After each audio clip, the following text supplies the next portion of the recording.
Pertama-tama saya akan menjelaskan pengertian Islam. Islam adalah agama yang merupakan peraturan pedoman ajaran iman, keimanan atau kepercayaan. Islam adalah agama samawi yang diturunkan oleh Allah Subhanahu wa taala kepada Nabi Muhammad sallallahu alaihi wasallam sebagai rasul utusan Allah, dan Allah menjadikan Islam sebagai agama yang rahmatan lil alamin atau rahmat bagi seluruh alam.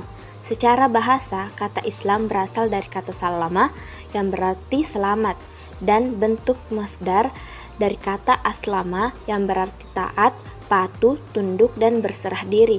Sedangkan secara istilah, Islam ialah tunduk, taat, dan patuh kepada perintah Allah Subhanahu wa taala seperti yang telah diajarkan oleh Nabi Muhammad sallallahu alaihi wasallam sebagai rasul utusan Allah, serta menyerahkan diri sepenuhnya hanya kepada Allah Ta'ala.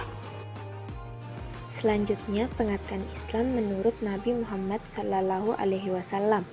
Nabi Muhammad menjawab pertanyaan dari Umar tentang apa itu Islam, dan beliau menjawab, Islam itu adalah bahwa engkau mengakui tidak ada Tuhan selain Allah dan bahwasanya Muhammad itu utusan Allah, dan engkau mendirikan sholat dan mengeluarkan zakat, berpuasa di bulan Ramadan, dan engkau mengerjakan ibadah haji di Baitullah jika engkau sanggup melakukannya. Selanjutnya, kewajiban umat Islam untuk berdakwah. Berdakwah dengan segala bentuknya adalah wajib hukumnya bagi setiap muslim. Misalnya, amal ma'ruf, nahi mungkar, berjihad, memberi nasihat, dan sebagainya. Hal ini menunjukkan bahwa hukum Islam tidak mewajibkan umatnya untuk selalu mendapatkan semaksimalnya, tetapi usahanya lah yang diwajibkan hasil semaksimalnya, sesuai dengan keahlian dan kemampuan. Adapun orang yang diajak ikut ataupun tidak ikut urusan Allah. Pada aktual, setiap muslim dan muslimah diwajibkan untuk mendakwakan Islam kepada orang lain, baik muslim maupun non-muslim. Ketentuan semacam ini didasarkan pada firman Allah Subhanahu wa taala Quran Surah Al-Imran ayat 104, di dalam artian, dan siapalah ada di antara kamu segolongan umat yang menyeru kepada kebajikan, kepada yang ma'ruf, dan mencegah dari yang mungkar, merekalah orang-orang yang beruntung. Melalui sabda Nabi Muhammad, kita ingatkan agar melakukan amar ma'ruf nahi mungkar sesuai dengan kemampuan kita. Ibnu Qudamah dalam bukunya Mukhtasar Minhaj al-Qasidin menyatakan bahwa dalam beramar ma'ruf nahi mungkar harus sesuai dengan kemampuan yang rasional.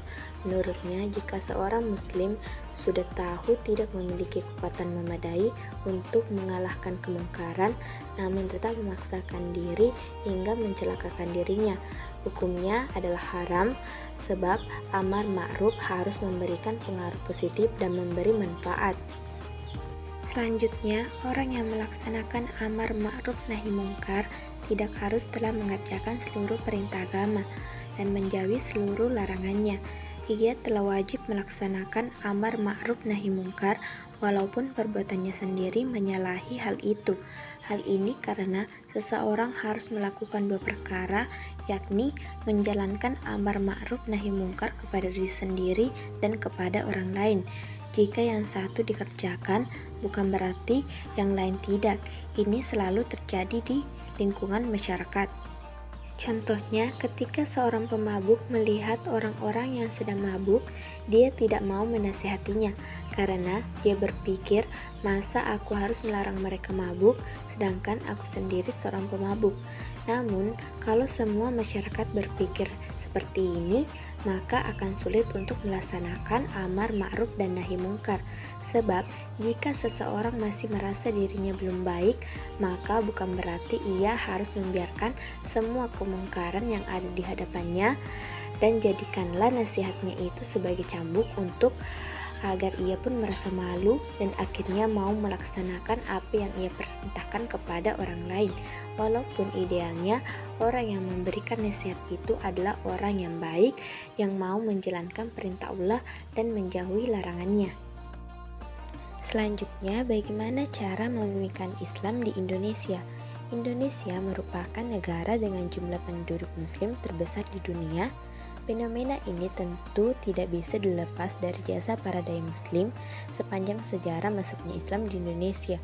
Mereka berasal dari Arab, Persia, India, bahkan dari Cina. Kedatangan mereka ke Indonesia tidak saja untuk memperkenalkan Islam, tetapi juga dengan membawa seperangkat keilmuan Islam yang sudah mengalami proses pengembangan di tanah asalnya, Timur Tengah.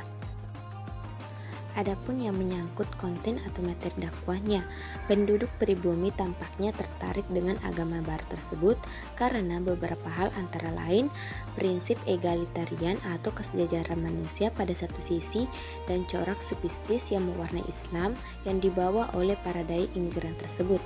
Pada sisi yang lain, ketertarikan tersebut semakin bertambah ketika ajaran-ajaran moral tersebut telah disederhanakan dan diformalisasikan dalam budaya lokal sedemikian rupa sehingga tampak sebagai nilai-nilai yang telah diakrabi bangsa Indonesia kali itu. Adapun ajaran tentang kesamaan derajat yang dibawa Islam tentu menarik kalangan pribumi, terutama di kalangan yang selama ini hidup dalam strata atau kasta rendah yang sering menjadi objek eksploitasi oleh kasta di atasnya. Pada sisi lain, corak Islam sufistik juga menarik perhatian penduduk pribumi karena adanya titik-titik persamaan dengan kepercayaan dan agama mereka. Islam sufistik yang searah dengan ajaran moral dan kontemplatif tidak begitu asing bagi tradisi masyarakat setempat. Itulah sebabnya Islam bisa diterima secara damai oleh penduduk pribumi atau setidaknya bisa hidup berdampingan dengan agama lain selama berabad-abad. Sebelum Islam datang, penduduk Indonesia telah menganut agama baik yang masih primitif seperti animisme atau dinamisme maupun yang sudah berbentuk agama formal seperti Hindu atau Buddha. Namun demikian, berdasarkan catatan sejarah yang ada, kedatangan Islam tidak disertai dengan konflik sosial keagamaan yang cukup berarti. Keberhasilan Islamisasi generasi awal setidaknya disebabkan oleh dua faktor, yaitu faktor strategi dakwah dan faktor daya tarik ajaran Islam itu sendiri. Dilihat dari strategi dakwah, para dai Muslim berhasil melakukan pendekatan persuasif, kultural, dan politik terhadap penduduk Indonesia. Para dai tersebut menggunakan strategi perbumisasian sebagaimana telah disinggung, sehingga Islam masuk ke dalam jiwa bangsa Indonesia secara tidak disadari.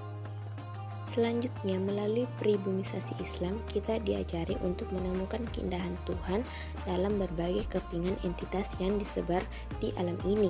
Tujuannya hanya untuk menegaskan keesaan Allah.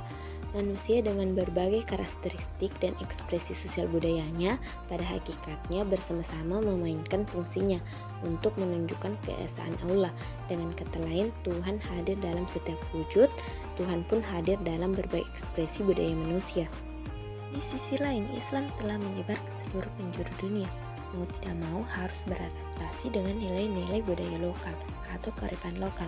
Sebagai substansi, Islam merupakan nilai-nilai universal yang dapat berinteraksi dengan nilai-nilai lokal atau local wisdom. Untuk menghasilkan suatu norma dan budaya tertentu, Islam sebagai rahmatan lil alamin terletak pada nilai-nilai dan prinsip-prinsip kemanusiaan universal yang dibangun atas dasar kosmologi tauhid. Nilai-nilai tersebut selanjutnya dimanifestasikan dalam sejarah umat manusia melalui lokalitas ekspresi penganutan masing-masing.